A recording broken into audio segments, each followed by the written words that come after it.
huge part of our lives all the way through.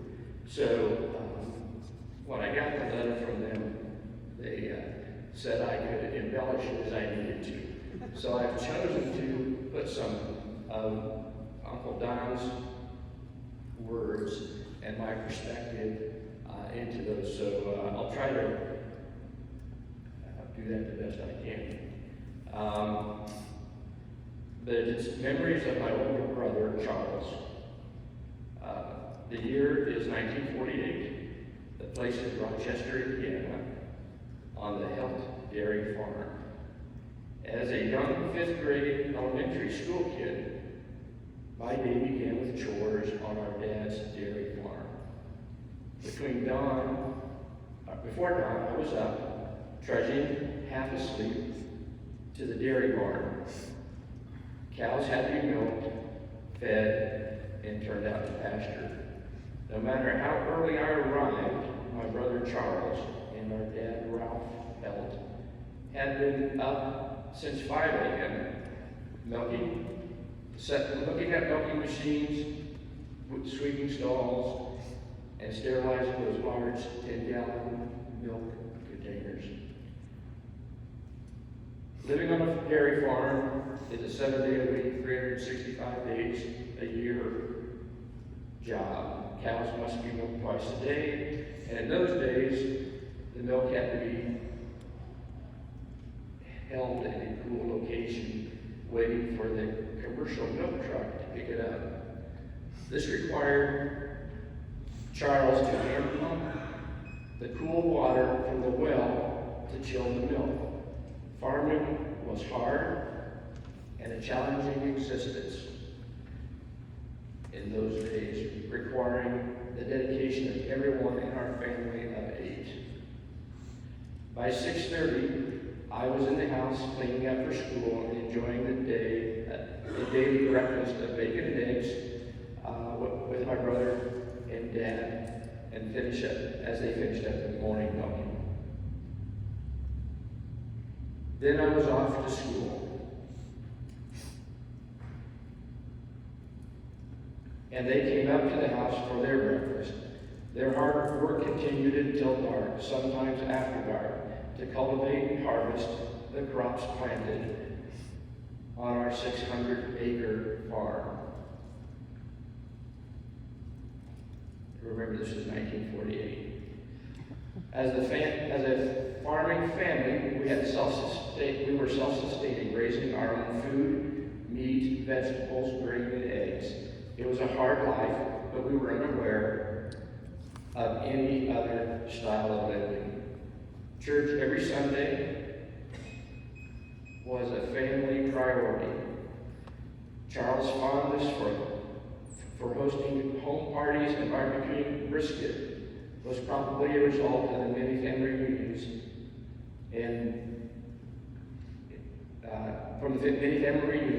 the wheat harvesting crews that gathered for harvest, and the church celebrations that were held on the farm.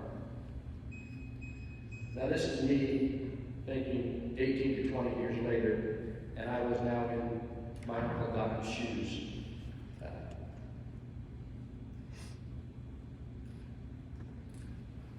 My dad and granddad worked tirelessly.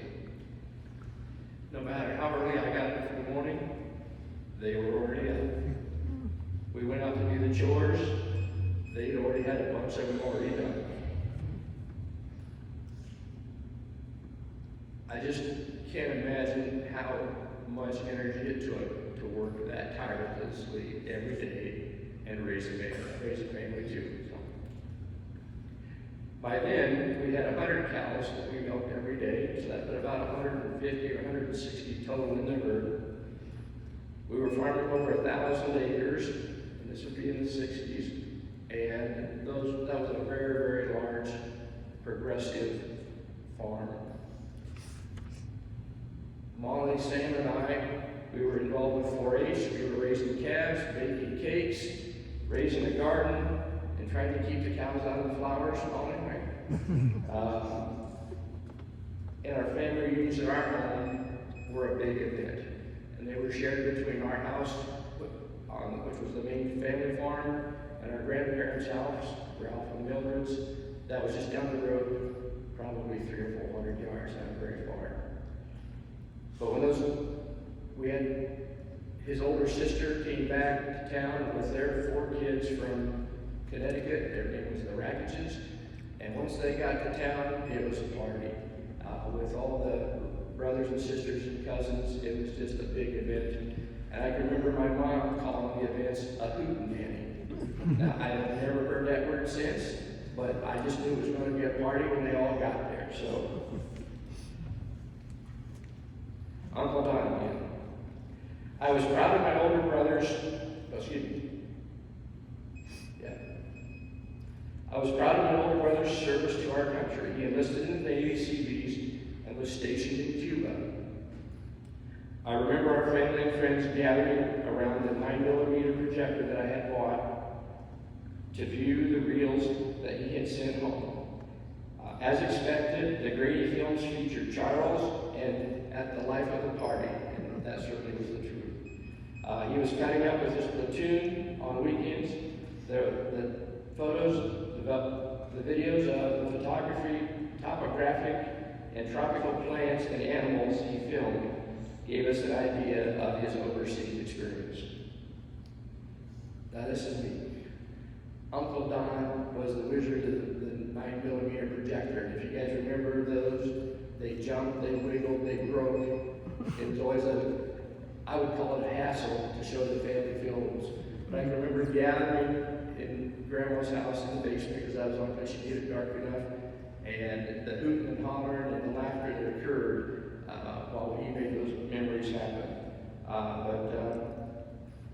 It was just an incredible amount of love and laughter. Uncle Don. Charles and I crossed paths while studying at Purdue University. After he returned from the service, he introduced me to his college fraternity, Alpha Kappa Lambda, and friendships formed there, and there were frequent returns to homecoming events together, following us through life. Charles returned to Rochester, and he and our dad became business partners in managing the farm. As Charles's family grew, so did the farm. Charles introduced the first farm irrigation system in the country, and it was an important modernization to the farming community. He was instrumental at the school board and was school board president, building a new high school in Rochester, Indiana. I was in the landscaping business and we worked together on the seeding and sodding and landscaping of this important addition to our town. Charles was an active volunteer when help was needed.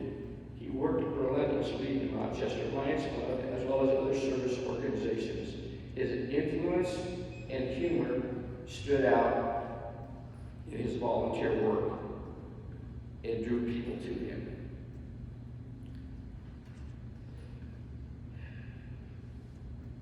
I remember when Dad was on the school board.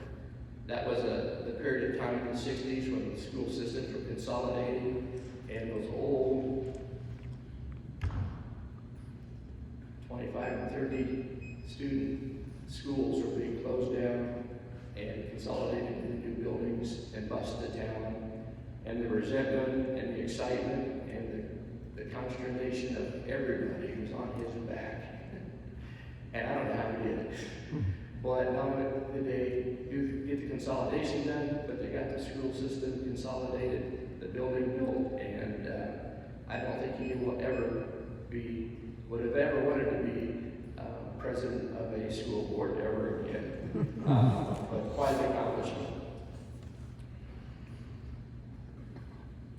I remember Uncle Don and our cousins,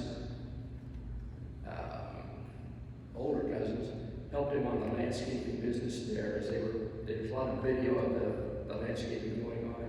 And I just remember them telling stories about the cousins working with Huron Pulse-Right, getting all that work done. And those same cousins often helped us on the farm and baling hay and were a big part of our lives. So,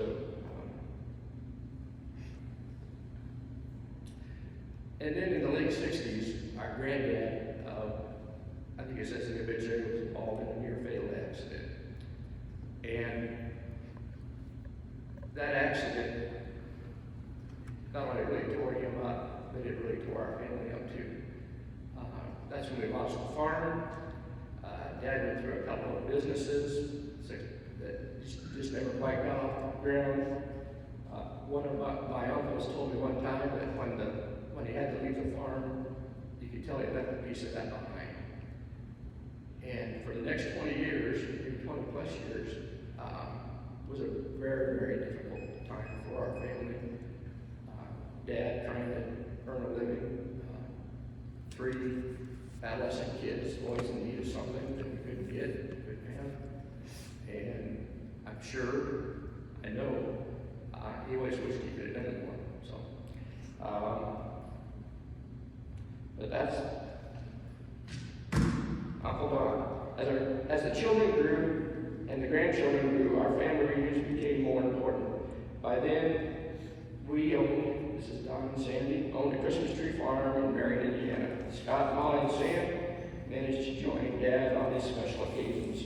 Some of the happiest moments were fishing at the farm, at the Christmas tree farm, on the lake, and surrounded by his grandchildren, nieces and nephews, and telling us his tales, and baiting the hooks. And that would be my dad on the stairways, just sitting there, bring me the hook, we'll get you baited, we'll get the fish off, and enjoying his nieces, great nieces, and nephews. So this is also the time when Aunt Sandy and Uncle Don became a very big part of the family, keeping the family reunions going, keeping a lot of the communications going amongst the families, and took on the role of the senior helps, if you will. And I know my kids really enjoyed the opportunities they had with Don and Sandy and nieces and nephews. And we were looking at some pictures, you just can't believe there's that many helps in one little town. So, very important part of our family. Uncle Don. My wife and I have fond memories of the trips we've taken with Charles and Lou. We always can count on our fun and interesting trip filled with dancing and family stories and great food. So, great trips. So I'm going to say, I talked about that difficult 20 plus years, and then Lou come along. Okay. You can see early on the change in Dad. His spirits rose, his energy rose, his happiness rose. And I think at the times of witnessing him take care of Truman, Mimi, and the love and care he gave him, Steve and Cheryl, your efforts to adopt my dad, all right? Well, in their 30s or 20s, I don't know. But making him feel special was very critical to his happiness. And I just really enjoyed seeing him have that last 33 years with Lou that he had together.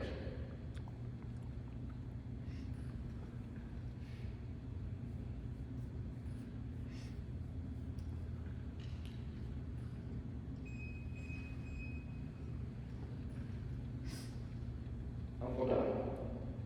Charles loved life and gave it his best to his family, friends, and community. This is me. I think what I admire most about Dad was his incredible patience and grace. He showed that every day. Good days he had. And he showed it to everyone he met.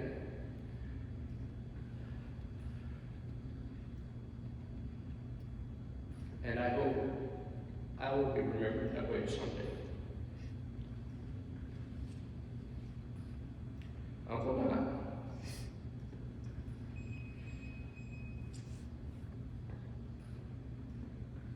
He is at rest with God.